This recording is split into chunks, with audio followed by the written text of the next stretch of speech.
Tudo que vem de Deus é perfeito. Esperar no Senhor é a melhor coisa que você deve fazer na sua vida. Olá, meu nome é Luiz Soares e você está no meu canal Provendo Meios. Antes de começar o tema desse vídeo, eu gostaria de ler para você um versículo que está no capítulo 3 de Efésios, versículo 20.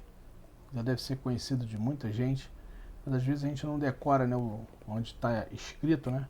A gente sabe o versículo, mas não sabe onde está escrito.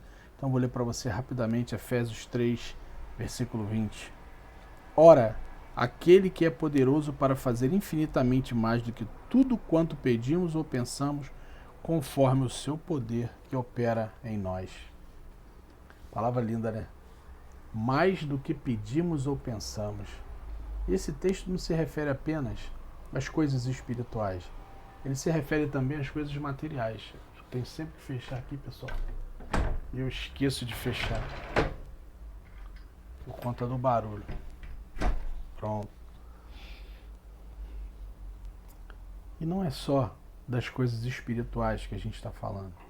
Nós estamos falando das coisas materiais também. Eu me recordo que quando a gente teve o nosso filho, né? A preocupação que a gente tinha era onde deixar o menino, né? Onde a gente vai deixar ele quando a minha esposa saísse da licença maternidade. Se a gente ia deixar ele numa creche, se a gente ia deixar ele com alguém, né? Se a gente ia ter que pagar uma babá para tomar conta dele, o que a gente ia fazer para o nosso filho poder... Como é que a gente ia fazer com o nosso filho para a gente poder trabalhar, né? E o que aconteceu? A minha mãe, né, ela se ofereceu, né? Minha mãe não trabalha, o marido dela já é aposentado, né? Apesar dele ser, ele é pastor e ela é missionária da Assembleia de Deus. Ela se ofereceu para ficar com meu filho. Nessa época minha irmã era solteira, morava com a minha mãe, e ela falou: "Não, a minha família me chama de Beto, né? Betinho, porque meu nome é Luiz Alberto Soares, então eles me chamam de Betinho." Aí minha mãe falou: "Betinho, tem como você vir aqui em casa que eu quero falar contigo?" Eu falei: "O que foi, mãe?" Aí ela falou: "Olha, a gente quer te propor ficar com o menino para vocês poderem trabalhar, se vocês não se incomodarem." Eu falei: "Mãe, de maneira nenhuma.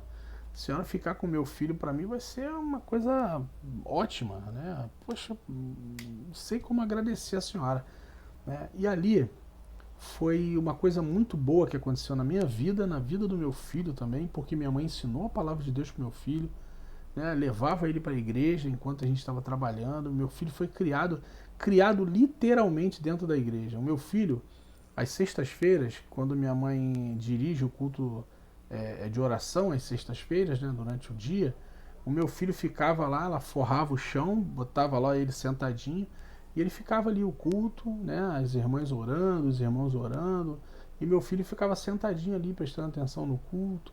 Quando ele foi crescendo, né, o meu filho ficou com a minha mãe, né, enquanto a gente trabalhava. A gente deixava o meu filho por volta de 6 horas da manhã, 5 e pouca, 6 horas da manhã na casa da minha mãe, e a gente só pegava ele no final do dia, 5 horas da tarde, 6 horas. Quando a gente chegava lá, ele já estava dormindo. Minha mãe às vezes já tinha dado jantinha para ele. Isso é muito legal de lembrar, né? Ela dava jantinha para ele, cuidava dele, né? E ela tomava conta do nosso filho pra gente, né? Só os finais de semana que obviamente não, e os dias que eu saía mais cedo do trabalho. Isso se deu por muitos anos, pessoal. Desde que meu filho nasceu, né, bebezinho assim, antes dele completar um aninho, minha mulher já tinha voltado a trabalhar, ele ficava com a minha mãe. Ele ficou com a minha mãe até uns 10 anos de idade, 11 anos de idade, mais ou menos, um pouco mais. Porque ainda que ele tenha entrado na adolescência e começado a estudar, nós deixávamos ele na escola, né, pela manhã, e ele pegava o ônibus e descia na casa da minha mãe. Ou então ia para a igreja, porque minha mãe e meu padrasto passam a maior parte do tempo na igreja. Então ele descia lá na igreja e ficava lá na igreja com a minha mãe levava comidinha para ele e tudo. E assim foi até a gente se mudar. A gente teve que sair do bairro onde a gente morava, né?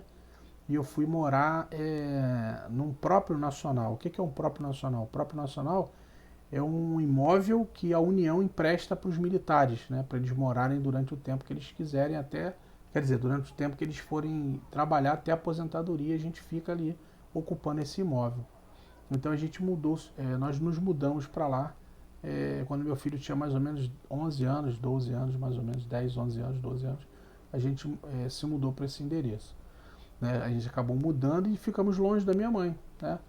Como minha esposa trabalhava próximo, mais próximo da minha mãe, e eu trabalhava mais próximo de onde a gente estava morando, né, para onde a gente se mudou, a minha esposa levava o meu filho para a escola, ia trabalhar, da escola meu filho ia para minha mãe, minha esposa passava no final do dia, pegava meu filho e vinha para casa.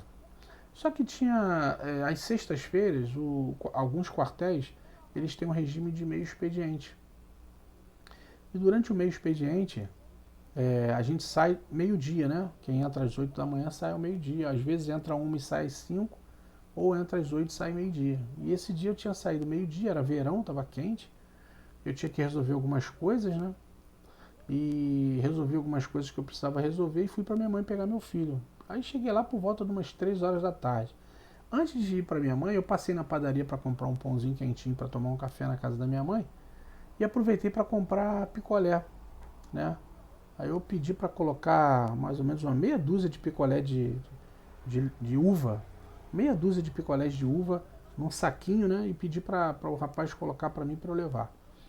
Aí eu liguei para minha mãe e perguntei: mãe, a senhora está em casa? Se vocês saíram para algum lugar? Ela: não, a gente está aqui na pracinha, estamos com as crianças aqui na pracinha.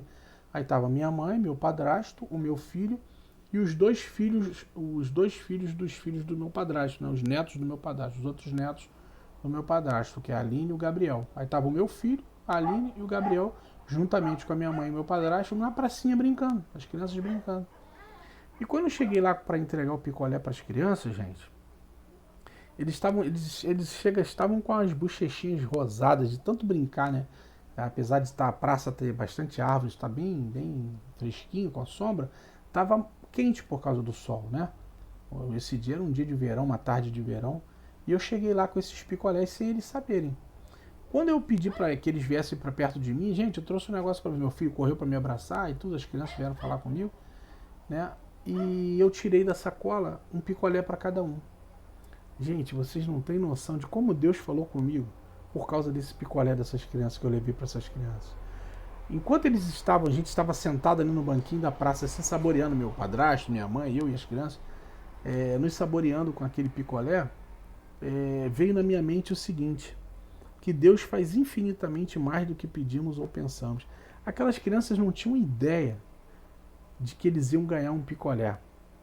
Eles não tinham ideia de que eles iam se deliciar e se refrescar com um delicioso picolé de uva da Que Bom. Não estou fazendo propaganda para Que Bom, mas era um picolé bom na época. Hoje eu não sei como é que está a qualidade do picolé da Que Bom. Mas o picolé de uva, delicioso, as crianças se deliciando com aquele picolé. E eu assim, né, comendo o picolé e pensando em Deus, né. Eu falei assim: como é que Deus nos surpreende, né? Essas crianças não esperavam que eles iam ganhar esse picolé. Eles nem imaginavam que eu ia chegar essa hora com picolé para eles. E aquilo me fez pensar o quanto Deus nos surpreende. Você está pensando, o que o picolé tem a ver com Deus surpreender a gente? Tem tudo a ver, pessoal. Às vezes você pede uma coisa para Deus e pensa que Deus se esqueceu. Às vezes você deseja no teu coração e você não pede para Deus. Às vezes você tem a intenção no teu coração de ter alguma coisa, de fazer alguma coisa, de receber alguma coisa, e você não pede para Deus. Mas Ele sabe o que você quer. Ele entende o teu coração. E às vezes, pessoal, Ele te surpreende. Quando você menos imagina, Ele entrega para você aquilo que vai refrigerar a sua alma, aquilo que vai te deliciar, aquilo que vai te dar sabor vai trazer sabor à sua vida, aquilo que vai refrescar a sua vida. Como aquele picolé refrescou aquelas crianças que estavam ali brincando no sol, que não esperavam receber aquele picolé, assim Deus faz com a gente. Ele entrega coisas que a gente nem esperava, coisas que a gente menos espera, que a gente nem imagina. Gente, Deus trabalha nos mínimos detalhes e Ele faz infinitamente mais do que pedimos ou pensamos. Ele é maravilhoso, pessoal. Não fique triste se aquilo que você deseja ainda não aconteceu. Deus está trabalhando a seu favor. Confie, espere. Ele é maravilhoso. todas as coisas cooperam para o bem daqueles que amam o Senhor. E Ele vai fazer o melhor na sua vida, na sua área financeira, na sua área espiritual, no seu corpo, na sua área física, na sua saúde, na sua casa, no seu casamento, nos seus relacionamentos, no seu trabalho. Deus é maravilhoso, pessoal. Espera no Senhor e confia, porque Ele vai fazer infinitamente mais do que você pediu ou do que você espera, do que pedimos ou pensamos, porque Ele é maravilhoso. Muito obrigado se você assistiu esse vídeo até aqui, que esse vídeo tenha feito sentido para você, que Deus te abençoe, que Deus te proteja, que Deus guarde a sua vida e que eu espero do fundo do meu coração que o Senhor te surpreenda ainda essa semana com uma notícia boa, uma coisa que você está esperando ou que você nem espera. Eu espero que o Senhor venha te surpreender. Muito obrigado. Se inscreva nesse canal, compartilhe esse vídeo com seus amigos. Que Deus abençoe você, sua vida, sua casa, sua família e até a próxima.